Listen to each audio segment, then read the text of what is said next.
Aujourd'hui, on parle d'un truc qui stresse énormément les parents, en tout cas un certain nombre de parents, et qui, avouons-le, peut aussi nous poser question à nous, pros de santé, c'est la courbe de croissance. Mais est-ce qu'on sait vraiment ce que cette courbe nous raconte? Et surtout en tant qu'orthophoniste ou que pro de santé en pédiatrie, qu'est-ce qu'on peut tirer concrètement, qu'est-ce qu'on peut en tirer concrètement pour notre pratique clinique? C'est exactement ce qu'on va voir ensemble, allons-y. Alors, quand on parle de courbe de croissance, on parle de quoi exactement? On mesure régulièrement trois choses chez l'enfant: le poids, la taille et le périmètre crânien. On reporte tout ça sur une courbe et on regarde à quel percentile se situe l'enfant. Le poids et la taille, c'est assez intuitif, ça nous renseigne sur le développement physique global. Mais le périmètre crânien, lui, c'est un indicateur de la croissance cérébrale. Et ça, c'est primordial quand on évalue le développement d'un enfant. Alors maintenant, les percentiles. Et c'est là que ça devient intéressant, c'est aussi souvent là que ça crée de la confusion. Un percentile, c'est simplement une position statistique. Imagine qu'on pèse 100 bébés de 12 mois. On les classe du plus léger au plus lourd, et chaque position, c'est un percentile. Donc le 50e percentile, c'est la médiane, c'est-à-dire que 50% des bébés, des enfants sont en dessous et 50% sont au-dessus. C'est pas la norme, c'est juste un milieu, le milieu de la distribution. Donc le point clé à retenir, c'est que ce qui compte, c'est pas tant le percentile lui-même, mais c'est la régularité, la cinétique de la courbe dans le temps. On va y revenir juste après. Alors, en quoi la courbe de croissance nous concerne, nous, orthophonistes ou pros du soin en pédiatrie? La courbe de croissance, c'est un vrai miroir de ce qui se passe au niveau alimentaire. Et l'alimentation, c'est notre domaine. Prenons un exemple concret. Un nourrisson qui a des difficultés de succion, une succion faible, désorganisée, il va avoir du mal à prendre suffisamment de lait.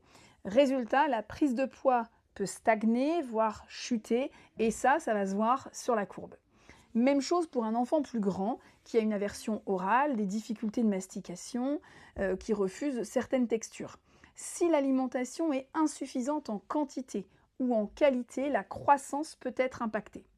Donc, quand on fait notre anamnèse, quand on reçoit un enfant pour des troubles alimentaires pédiatriques, regarder la courbe de croissance, c'est un réflexe à prendre. Pas pour poser un diagnostic médical, pas du tout, mais pour comprendre la situation globale et ajuster notre accompagnement. En fait, c'est un signal d'alerte, ça peut être vraiment un warning.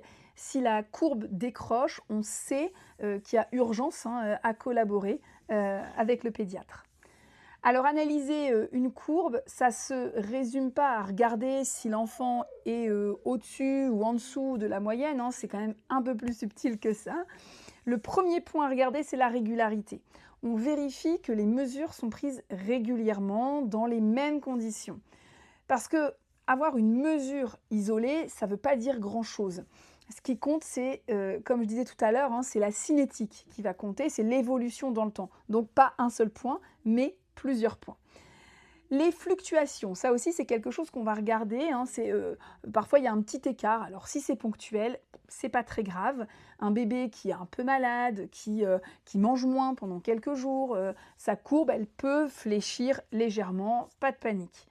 Par contre, une rupture franche, une chute de percentile importante, une stagnation prolongée, là, c'est vrai que ça vaut le coup quand même de tirer la sonnette d'alarme et de contacter le pédiatre.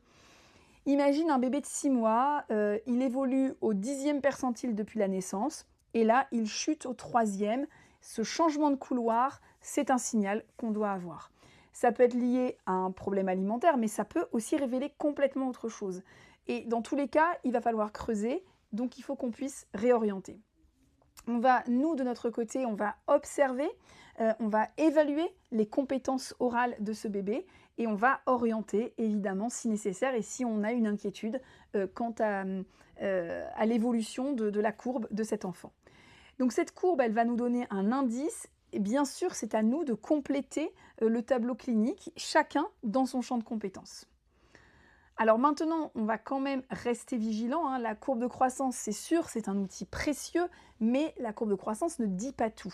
elle ne prend pas en compte notamment les facteurs externes, le stress familial, un déménagement, une hospitalisation, un événement de vie un peu difficile. Tout ça, ça peut impacter temporairement la croissance sans que ce soit lié à un problème alimentaire en soi. Donc, on creuse aussi sur le sujet. Ensuite, certains troubles ne se voient pas sur la courbe. Un enfant peut avoir une ankyloglossie, par exemple, il peut avoir des difficultés sensorielles, une sélectivité alimentaire importante, et pourtant maintenir une courbe correcte, une cinétique de courbe correcte, parce qu'il compense autrement.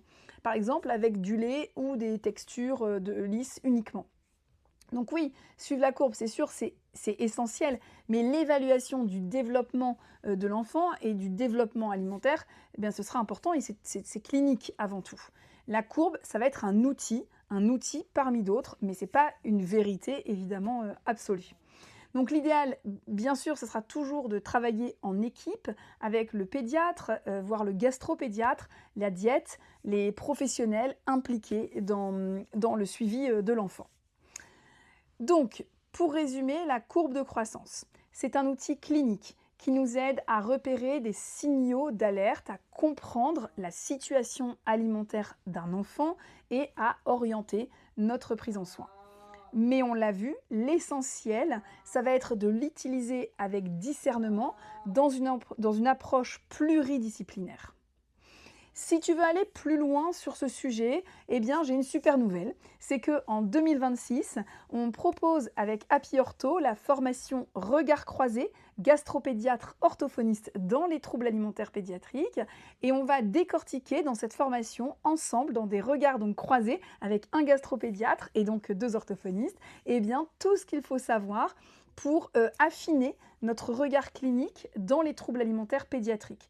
Que ce soit la croissance et donc l'analyse des courbes de croissance, la compréhension de ces courbes, de ce qu'elles veulent en dire, mais aussi le reflux gastro-œsophagien, les signes cliniques, quand est-ce qu'il est pathologique, quand est-ce qu'il est considéré comme étant normal, en tout cas physio, les allergies aussi alimentaires, donc tout ça dans un regard pluripro.